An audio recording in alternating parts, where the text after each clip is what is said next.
Hi, welcome to Richard Kabili YouTube channel, and for today's tutorial, I will be teaching you on how to turn on and off hide notification badges and sleep focus on iPhone X. But first, kindly subscribe to this channel and don't forget to hit the subscribe button and the bell to notify you for the new updates. And let's start.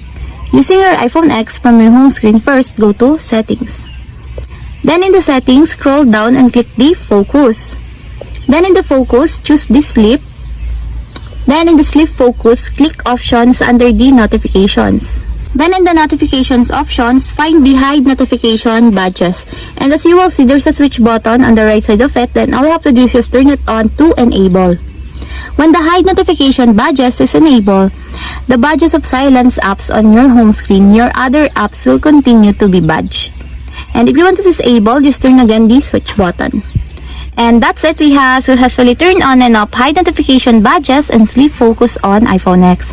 If you have a question, kindly comment down below and don't forget to hit the subscribe button and the bell to notify you for the new updates. And thank you for watching!